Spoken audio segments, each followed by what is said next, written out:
February 14th, Valentine's Day, the day where I have to see couples post their happiness on IG and I have to decide whether I want to be a good citizen and like the post or to be a hater and perform 7 rituals praying for their downfall. God, please summon a 30-year-old man who goes around interviewing people smash or pass questions at the mall for his YouTube channel near that couple. I need them to exchange phones and put an end to this foolishness. The hater in me needs to prosper. The dreadful day that reminds me that similar to most people who make anime content on YouTube that I am single, because even though I'm 6'3" with a peanut butter complexion and in the gym with a good physique, my love life stinks. I end up in harem, romantic comedy style situations, but I'm still spending Valentine's Day editing a video. God decided to give me this heavenly restriction all for love of the game. Nasty work. But you know what else stinks? Bad ships in anime. Because while there are fantastic ships in anime that just remind ourselves, damn, I'm cooked. There are an equal amount of ships that just make me want to sit the author down and have a respectful conversation with them. And sometimes it's not even the author, it's the pairings fans come up with, where I have to genuinely ask myself if God actually made these people. There's no way he made some of these human beings and said, yes, let me put these ideas in their heads. And in today's video, I got a special guest to help me push these agendas, the man who hates MHA as much as I hate Yuta fans, the homie Nia. Unlike me, Nia actually makes content that isn't the equivalent of an Uber Eats meal, someone who's not spamming 5-minute videos out every 2 days. I know a lot of my subs love this channel for its comedic elements, so the Nia Speaks channel has something for you. Almost every single Jujutsu Kaisen fight up to this point has been, and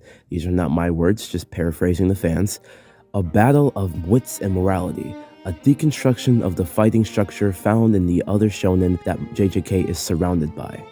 They mean Black Clover. So if you enjoy anime content that has a comfy vibe element with dry humor, check out the homie's channel at Nia Speaks. To start things off, there is a ship that is widely talked about in the shonen community that deserves some words from the local gospel. A ship that involves a character that women would do nasty things to the figurine version of said characters. Yes, I'm talking about Satosugu, Gojo, and Geto. Now, to my 4% female audience, please let me land. I'm not a dude, bro. I have a valid reason for my distaste for this ship. Please let me cook.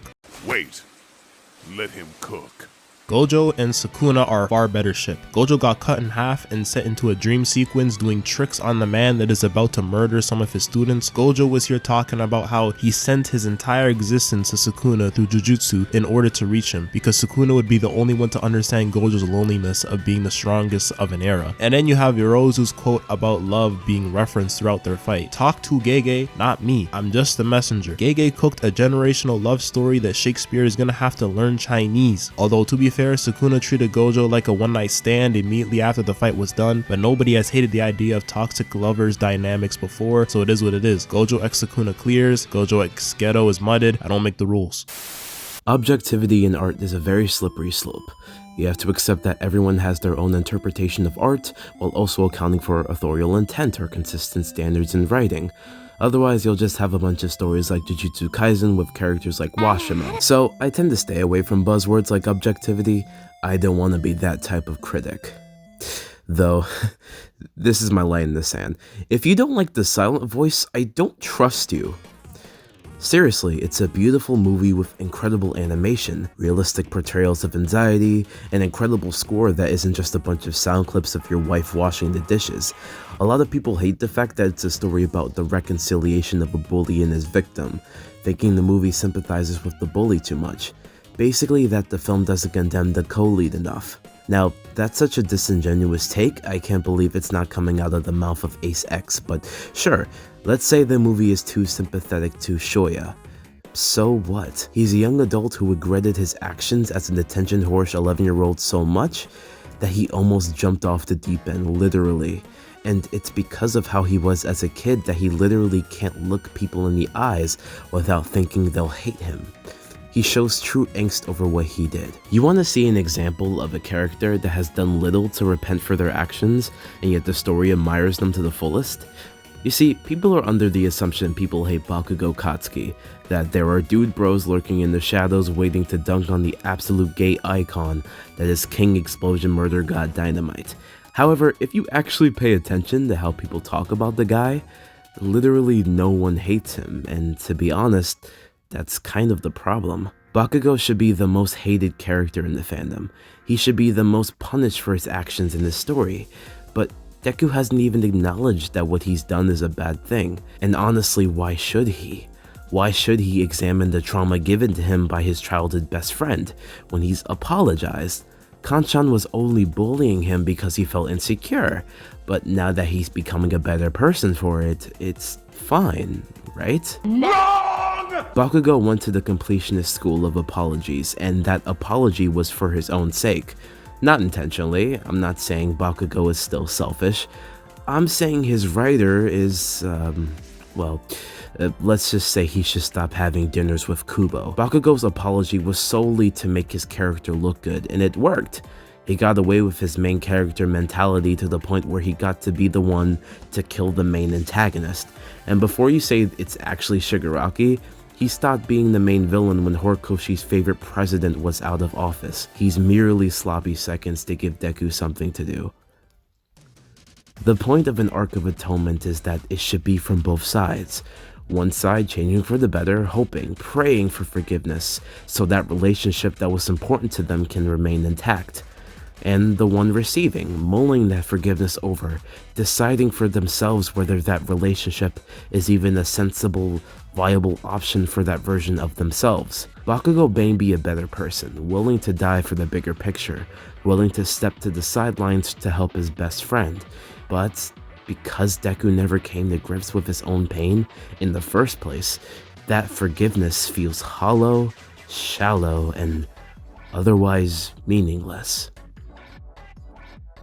Now, if you follow me on Twitter, you know that a couple of months ago, I started reading a certain magic series that involved a relationship between two characters that had me confused, that people were gassing this to be an insanely acclaimed ship. Yes, I'm talking about Magi, specifically Morgiana and Alibaba. This man, Alibaba, has some of the worst game I've seen in my life. He has a good heart, but I was getting secondhand embarrassment reading some of these chapters with how desperate he is sometimes. But let me break down Morgiana and Alibaba's quote-unquote love story. Imagine you have a female friend who is your close homie, your ride or die, and the entire time you'll have been friends, you have not looked at her in a romantic way once. But the second you hear a rumor that she might like you, you're trying to hit. Alibaba is a goon. Like, he's weird for this. He hears this news and graduates from the game is game goon school of romance. And then when Morgiana tells Alibaba that he misunderstood her wish to stand together, the man starts having a meltdown. So she hits this man with the pity response of, I will try to see if I can love you. This was nasty. Literally a here nigga damn relationship that once again reminds me how this man Alibaba has no self-respect, and the story plays it off as heroic, as if this man throwing a tantrum wasn't cringe. And then I had to sit through chapters of these two getting married. I rolled my eyes. Another ship in anime that follows the similar principles of here nigga damn is Rukia and Renji. I know everyone has that experience where they witness a couple and just think to themselves, this woman is doing charity work, and it's not even because the dude is ugly. The dude simply just stinks. Renji is a bum. There's nothing this man does that really helps Rukia develop as a person to where I think, yeah, these two would make a good couple. The bare minimum requirement can't even be filled, but I shouldn't be expecting much from the potential man of Bleach. Like, please get Rukia away from that series.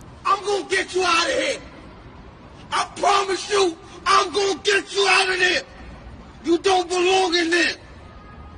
I'm gonna get you out. Renji doesn't know how to handle all of that. She's too good for him. It's like a 10 out of 10 dating a 2 out of 10 that offers nothing to the table. Sometimes I feel like Kubo was throwing darts blindfolded when he came up with some of these pairings, because how are you going to have Renji get on his knees and beg another man to save his crush? Then to make matters worse, Renji and Rukia's child is named after Ichigo. Your daughter is a living representation that your wife still thinks about Ichigo's dick. Ichigo's like Usher. I know that every time Renji and Rukia are sleeping in bed, this man is hearing Rukia talk in her sleep going, Ichigo, keep going. I would be sick to my stomach, and this isn't the only ship in Bleach that's garbage, but I'm gonna let Nia handle that. Oh yeah, I still have some Bleach hate left in me.